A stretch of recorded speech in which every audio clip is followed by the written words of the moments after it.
Pozdravljeni. Na vrsto je prišel tudi zadnji brifing pred veliko nagrado Emilija Romanja. Poglejmo si, kaj se je zgodilo na kvalifikacijah in kaj lahko pričakujemo na dirki.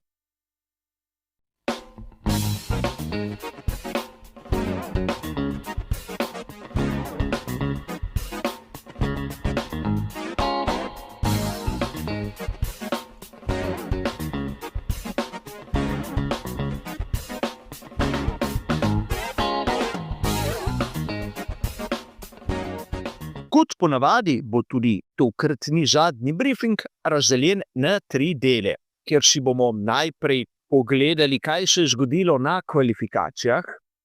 Nato bomo skušali razumeti ritem za posamezno ekipo in na koncu bom predstavil tudi tisto mojo osebno vizijo glede možnih strategij.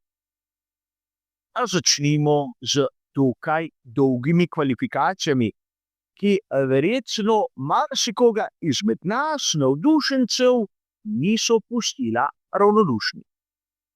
Ne glede, za koga navijate ali pa kdo je vaš favorit, verjetno si niste zamislili, da se bodo zadeve tako razpletle. Seveda tam na vrhu je Oscar Piastri in poleg njega Max Verstappen. Kar je bilo, bodimo iskreni, nekoliko pričakovano, ampak potem za njima dvema pa sledi vrstni red, ki si ga ne bi predstavljali. A začnimo pri tistih malce bolj obrobnih dogodkih. Najprej bi se rad ustavil pri nesreči Yukija Tsunode, kjer bi lahko dejali, da je imel Yuki konec koncev srečo, da jo je odnesel brez pravz. Kaj pa Franco Colapinto? Kolikokrat sem dejal, da Colapinto ni nič boljši od Duana, ima verjetno le več denarja. Ali rabite še kakšen drug dokaz za to? Ali boste še naprej vreščali, kakšen fenomen je Franco Colapinto? Videli smo, fenomenalen na kvalifikacijah. In čeprav mu je uspelo priti v Q2, to še ne pomeni, da je bodoči svetovni prvak Formule 1 in da si zasluži biti v ekipi Alpine. Videli bomo, kakšen bo račun na koncu vsaj tistih 5 dirk. A treba je povedati, da pravzaprav v drugem delu kvalifikacij smo videli izpad 3 favoritov. In govorimo o Andreji Kimiju Antonelliju, ki je dobesedno pregorel pred domačo publiko. Menim, da je to izjemno trda lekcija zanj, ker se bo moral naučiti, da je res potencialno prvak prihodnosti, ampak da mora znati nadzirati svoja čustva in da ne sme popustiti pritisku. In upam, da ta dogodek praktično na začetku njegove kariere mu bo pomagal. Do sedaj še vsako napako, ki jo je naredil, ni ponovil v prihodnjih dirkah in upam, da takšne kvalifikacije, kot smo jih videli tu v Imoli, bodo tudi zadnje Andreje Kimija Antonellija v tako slabi luči. Kaj pa oba bolida Scuderie Ferrari? Lahko bi rekli že tragikomična situacija. Sicer simulacija kvalifikacij na uradni spletni strani Formule 1 je kazala na to, da je morda Ferrari 6. sila, ampak da sta Charles Leclerc in Lewis Hamilton v 6. vrsti, verjetno ni hotel verjeti skoraj da nihče izmed nas. Polom, še posebej, če se zavedamo dejstva, da smo na progi posvečeni Enzu in Dinu Ferrariju. Zakaj?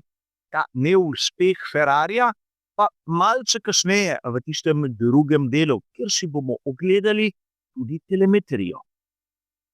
A pojdimo naprej med tiste najboljše. Dejal sem, da v prvi vrsti praktično nobenih presenečenj, lahko bi dejali, da dva najboljša voznika tega začetnega dela sezone, da tam spredaj in skupaj Oscar Piastri in Max Verstappen. Ampak na tretjem mestu je George Russell. Tisti George Russell, ki je znal peljati kvalifikacije na pnevmatiki medium, torej Q5. In bil je boljši kot Lando Norris z McLarenom MCL 39.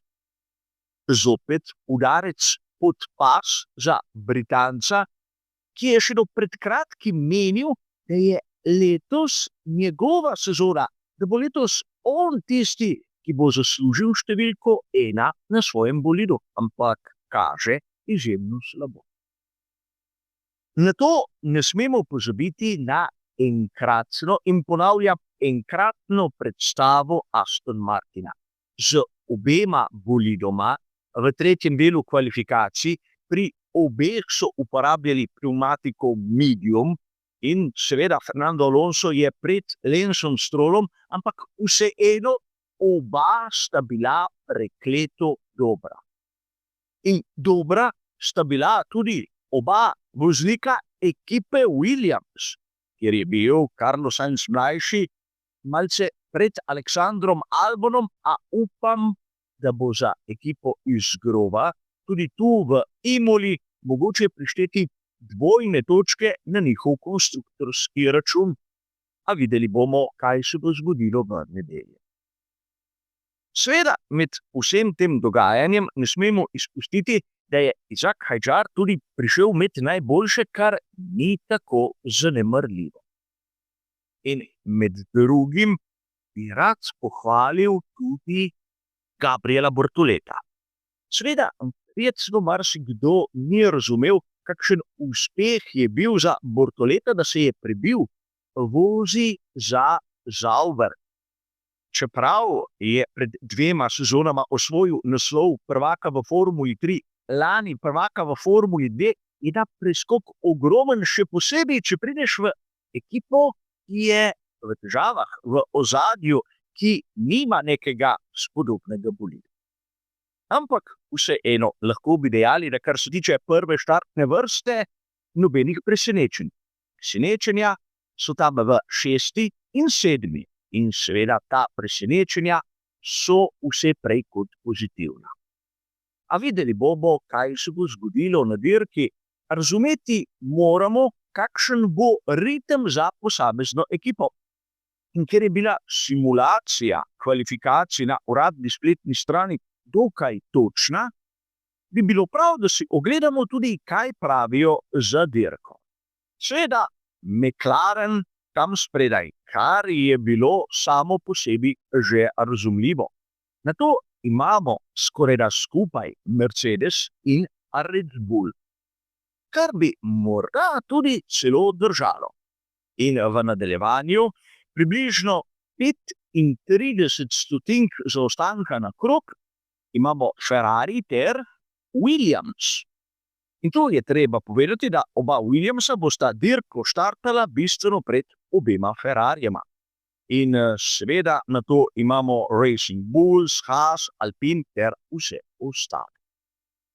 A verjamem, da vas zanima tudi še kaj malce bolj podrobnega. In tu si bomo ogledali 2 zadevi. Najprej graf degradacije, kjer je zopet McLaren v prednosti. Govorili smo o njihovem hlajenju zadnjih zavor, ampak po grafih bi lahko Andrea Kimi Antonelli bil tam blizu, ne poleg ali pred McLarenom, ampak tik za njimi. Ampak tu je treba povedati, da tudi pri izračunu ritma na pneumatiki medium je bil Andrea Kimi Antonelli najbližje obema McLarenoma. Ampak kot sem že povedal v prvem delu, žal bo dirko začel reveč zadaj. In tu moram odgovoriti na tisto vprašanje, ki se je porodilo marsikomu izmed vas. Zakaj je Ferrari napravil tako slab rezultat na kvalifikacijah? Enostavno zato, ker je počasen. Poglejte tu primerjavo telemetrije med McLarenom in Ferrarijem. In ne bodite toliko pozorni na oni graf hitrosti, ampak na ono spodnjo vrstico, na oni delta, kjer kaže razliko v času med seveda McLarenom, ki je hitrejši, in Ferrarijem. Poglejte, od vhoda v Tamburello zaostanek strmo narašča, ne glede na tipologijo ovinka, ne glede na seveda vrsto proge. In tu bi lahko dejali, da pravzaprav SF 25 nima neke določene hibe, je enostavno počasnejši od McLarena in to se pozna in videlo se je na progi, kjer pa moram dodati še nekaj pomembnega. Upam, da smo razumeli, kako je pnevmatika C6 brez pravega pomena. Vozniki so imeli težave, tako da so nekateri, oba Aston Martina in Mercedes, kar sem že omenil, uporabljali pnevmatiko medium, ker verjetno v zadnjih dveh ovinkih Arrivaca so bile pnevmatike mešanice C6 tako pregrete, da enostavno niso imeli več oprijema. In drugi ovinek Arrivaca, če nimaš oprijema, te enostavno zabriše tja ven proti pesku ali pa celo prav do betonskega zidu. In tu vidimo, kako so nekateri, lahko v Formuli 1 ali pa tudi pri FIA, ki so veliki entuziasti nad številom postankov, zopet upeljali nekaj, kar nima pravega smisla.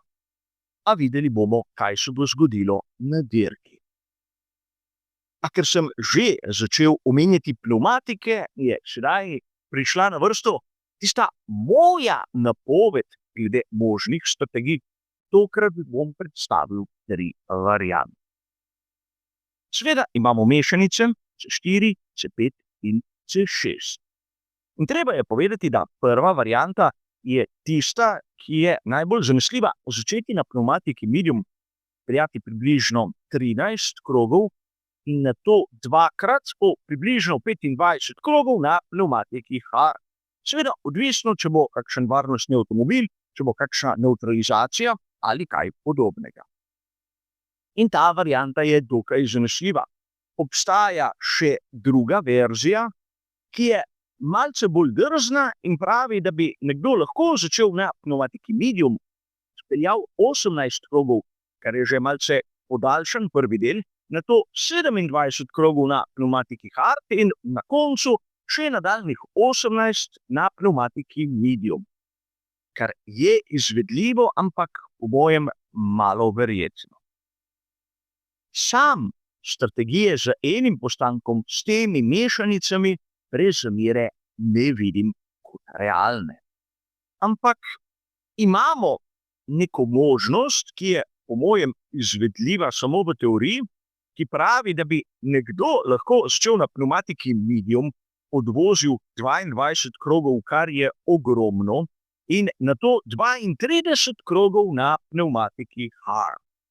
Približno kot če bi vzel drugo strategijo in vsak stint nekoliko podaljšal. Na koncu, kolikor bi bilo dosti varnostnih avtomobilov in kaj podobnega, bi lahko nataknil za 9 krogov pnevmatiko soft in odpeljal. Ampak tretja varianta je tu izključno zato, ker vam vsakič predstavim 3 različne poglede, drugače bi bila samo 2. A vidimo lahko, da na prihajajoči dirki za veliko nagrado Emilia Romagna je velik favorit Oscar Piastri. Prvi antagonist je Max Verstappen, vsi ostali pa bi morali imeti res veliko mero sreče na svoji strani, da bi si jim lahko posrečilo nekaj, kar bi se na koncu izkazalo za zmago. A videli bomo, kaj se bo zgodilo. Za zadnji briefing je to vse. Hvala za vašo pozornost in Nasvidenje.